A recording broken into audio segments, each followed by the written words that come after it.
Hari ini kami akan mengajak Anda membuat salah satu kudapan yang sering hadir sebagai pendamping hangatnya teh maupun kopi, cakwe dan odading.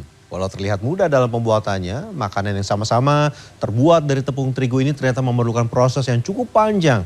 Dan berikut kisah selengkapnya yang sudah kami rangkum dalam segmen Sehari Menjadi.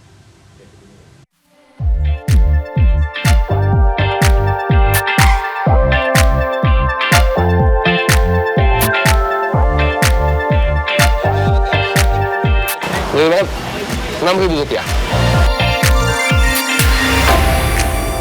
Penggemar kuliner rasa-rasanya sudah familiar dengan dua kudapan yang nyaris selalu dijual bersamaan, cakwe dan odading.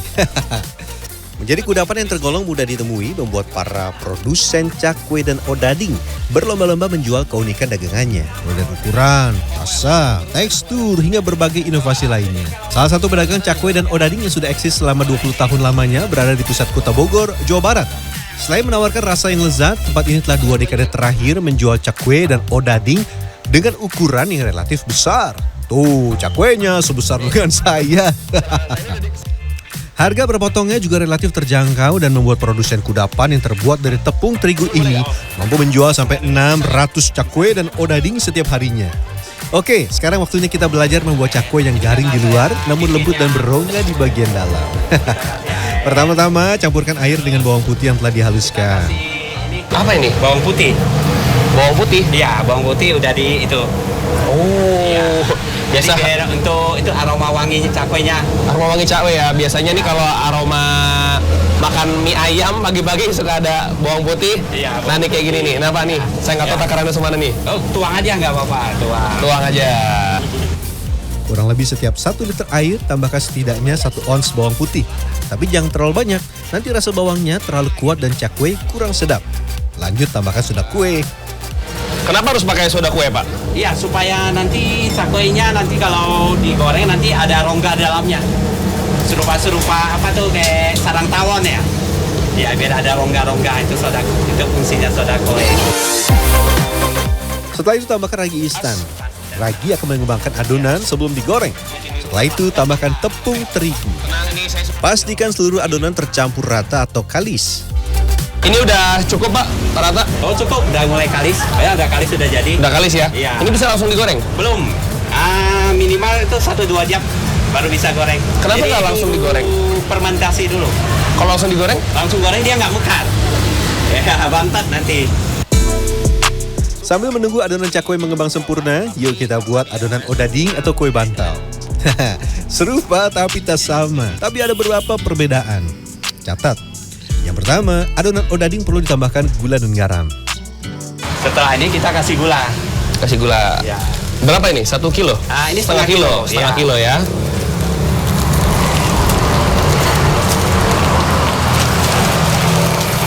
Gula. Ini garam. garam kurang lebih 70 gram ini. Ya, 70. Kurang lebih 70 gram kalau saya lihat dari kemasannya. Garam berfungsi sebagai penyeimbang rasa agar rasa kue bantal tidak hanya manis tapi juga ada sedikit gurih. Tambahkan juga soda kue agar ketika matang, odading memiliki rongga di bagian dalam. Lanjut tambahkan juga ragi instan dan aduk rata. Lalu tambahkan tepung terigu dan aduk hingga kalis. Tapi kalau tadi saya diajarin bapaknya, kalau kalis kira-kira seperti ini, dia sudah mulai menyatu satu sama lain. Tapi ditarik tuh masih didiamkan juga sama ya? Ya, sama. Berapa lama? 1-2 jam. Sama 1-2 jam ya? Kalau kelamaan juga terlalu mekan nggak bagus. Jadi harus 1-2 pas. jam. Ya. Jangan kelebihan Ya. dan jangan sampai kurang juga waktunya. Itulah sebabnya sebagian pedagang cakwe dan odading memilih untuk membuat adonan sedikit demi sedikit agar adonan tidak didiamkan terlalu lama dan jadi terlalu mengembang. Dan setelah 2 jam menanti, adonan cakwe dan odading sudah bisa diolah. Kita buat cakwe terlebih dahulu ya. Pertama, tarik adonan cakwe hingga berbentuk persegi panjang seperti ini. Kemudian lipat di bagian kedua sisinya. Giling adonan hingga agak pipih. Nah, ini fungsi giling ini ya supaya ininya permukaannya nih rata.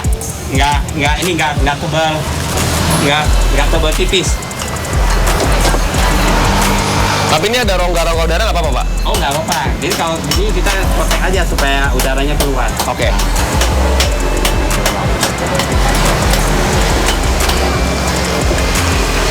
rongga udara itu yang dari soda kue yang tadi. Jadi bangun Mengembang ya? Mengembang. Oh, dia udah bangun ya berarti ya? Udah bangun ya? Karena di tempat ini menjual cakwe berukuran besar, potong adonannya jangan kecil-kecil ya. Kenapa dikasih ditekan terakhirnya dikit? Oh iya, supaya ini yang tadi ada air itu kita tekan ini, jadi itu airnya sama ini langsung nyatu. Oh, jadi ditekan itu bukan untuk ngebentuk yang adonannya apa enggak, tapi untuk menekan yang biar lengket. Biar lengket. Ukuran jumbo dikhususkan untuk pembeli yang berbelanja di lokasi. Tapi untuk ukuran yang sedikit lebih kecil, dibuat untuk kebutuhan pedagang bubur yang memesan di tempat ini. Kalau ada yang tukang bubur suka mesen ya, itu setengahnya dari ini. Jadi ini kan saya di sini jualnya 6.000. Nah, nanti kalau buat tukang bubur itu 3.000. Karena kecil ya. Berarti jualan ke tukang buburnya di Jakarta, di Bogor? Di Bogor banyak, di Jakarta banyak. Banyak ya? Ya, jadi kalau untuk di Jakarta kita kirim pakai paket.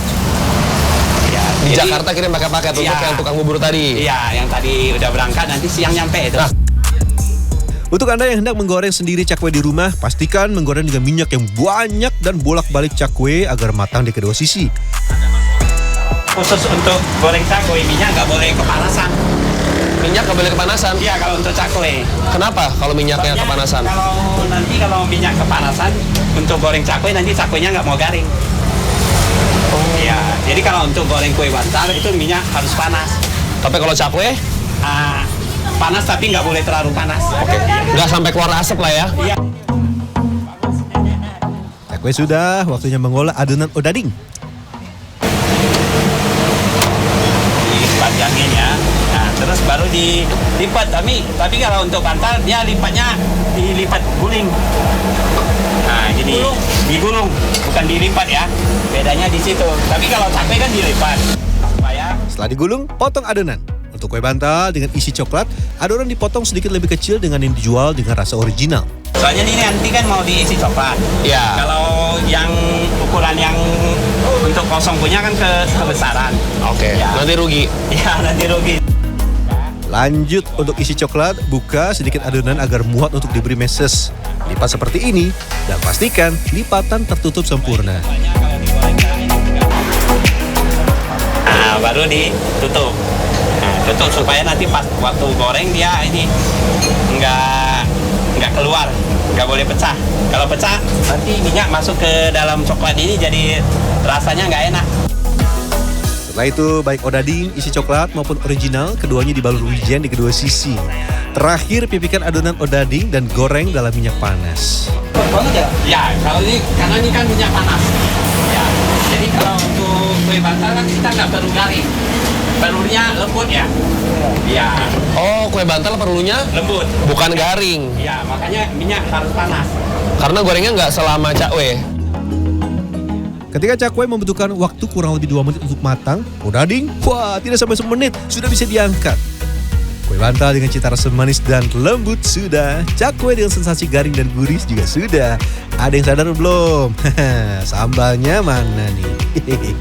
Haluskan cabai rawit, cabai merah besar, dan bawang putih. Jangan pelit bawang putih, karena itu adalah salah satu kunci kenikmatan kuah cuka khas cakwe. Wah, ciri khasnya ini bawang putihnya ya. Ya, bikin sambal ini harus gulanya harus berani ya. Bikin sambal ini apanya harus berani? Gulanya harus banyak. Gulanya harus banyak. Kenapa? Baru enak ya, manis, asam. Berani main gula. Setiap 3 liter kuah cakwe, tambahkan setidaknya setengah kilogram gula pasir untuk menambah cita rasa. Tambahkan garam dan aduk hingga mendidih. Kemudian ntar kalau cuka arennya terakhir. Kenapa kalau dimasukin duluan cuka aren ya? Ntar rasanya nggak ada. Saya karena pernah kasih semua saya masukin. Nggak taunya udah saya cicipinnya nggak ada asemnya. Setelah didiamkan sekitar 30 menit, tambahkan cuka aren. Sebetulnya bisa nih menggunakan cuka dapur, tapi di tempat ini menggunakan cuka aren karena memiliki cita rasa yang unik dan dirasa lebih cocok untuk digunakan sebagai sambal cocolan cakwe. Kalau untuk rasa, Enak ini dong. Harganya lebih mahal. cuka aren. Iya dong. Dan selesai. Hehe. Meski tanpa bahan pengawet, kuah cakwe mampu bertahan beberapa hari di suhu ruang. Oh iya ya, karena gulanya tadi berani banyak, Harus berani. Dia rasanya tuh kompleks, asamnya ada, pedesnya dikit, nggak banyak loh, pedesnya dikit. Wangi khas bawang putihnya juga ada. Walau terkenal sebagai pedagang cakwe dan odading selama 20 tahun, namun tempat ini juga sudah menyediakan beberapa menu lain sebagai variasi, seperti olahan pisang goreng dan juga gandasturi. Apa ada yang sudah pernah menyantap gandasturi? Nah, gandasturi adalah gorengan kacang hijau dengan cita rasa gurih dan sedikit manis. Kacang hijau yang sudah dicuci bersih kemudian direbus dan dikukus. Tapi tadi saya lihat dia airnya tuh agak-agak ngerendam. Kenapa harus agak-agak ngerendam? Supaya kan ntar dia pecah di sininya. Nih, ntar dia pecah. Oke, setelah Ntar itu? dia pecah kan airnya turun nyusut ke dalam si kacang hijau ini ya. Nah, ada tipsnya nih untuk Anda yang mau membuat gandasturi tapi tidak mau menggunakan banyak peralatan dapur. Ketika air sudah menyusut, tambahkan parutan kelapa yang telah ditambah sedikit garam. Sedang kemudian, isian gandasturi telah matang. Setelah ini dia apa lagi, Bu? Habis ini ditumbuk. Ditumbuk, berarti ditambah tepung habis ini? Tidak pakai tepung. Ini mah cuma pakai kacang hijau, kelapa dengan garam dan gula saja. Nggak pakai tambahan tepung lagi? Enggak. Ini mah asli nih. Murni ya? Murni. Oke. Ulek gandasturi dan pastikan jangan sampai terlalu halus agar ketika dimakan sensasi buliran kacang hijau tetap terasa pada setiap gigitan. Ketika gandasturi sudah mencapai suhu ruang, tambahkan gula secukupnya. Berapa banyak gulanya? Gula kurang lebih seperempat, tergantung. Tapi orang sekarang nggak suka gitu manis ya. Oh, orang sekarang nggak suka gitu manis ya? Nggak suka terlalu manis, pengennya manis-manis jambu aja ya. Terakhir tinggal cetak gandasturi dengan cetakan yang berbentuk bulatan seperti ini. Tekan-tekan agar gandasturi padat agar ketika digoreng tidak menjadi hancur. Sebelum digoreng, gandasturi memerlukan lapisan luar. Bahannya ini ada tepung beras, tepung maizena, garam dan sedikit gula. Nah, Pak, pertanyaan saya kenapa nggak pakai tepung terigu, Pak? Oh, pakai tepung terigu nanti itu bungkusannya agak kurang bagus. Kemudian celupkan gandasturi ke dalam tepung cair dan goreng hingga berwarna kuning keemasan dengan api sedang. Gandasturi, odading dengan isi coklat, odading original, cakwe maupun jenis gorengan lain berukuran besar, semua dipatok dengan harga sama Rp6.000. Kalau cakwe yang dijual ke pedagang bubur dipatok Rp3.000 karena ukurannya lebih kecil. Di sosmed juga ya, viral di sosmed, terus sempat lihat juga di TV juga gitu. Jadi penasaran deh pengen cobain. Bentuk sama tekstur ya, udah gitu sausnya juga kayaknya nggak nemu lah di tempat lain gitu. Jadi pasti balik lagi sini. Selain cakwenya, gandasturinya sih paling enak. Dan tentu tidak afdol kalau saya tidak mencoba produk yang sudah saya buat sejak pagi hari. Kita coba yang pertama ya, ada cakwe. Dan saya suka, ini tekstur luar tuh garing banget, tapi dalamnya tuh moist. Dalamnya tuh lembut. Dan tadi karena gorengnya juga dengan api yang tepat dan juga bahan yang oke. Dan yang saya suka juga adalah kuahnya. Ini sampai nggak berbet saking laparnya nih.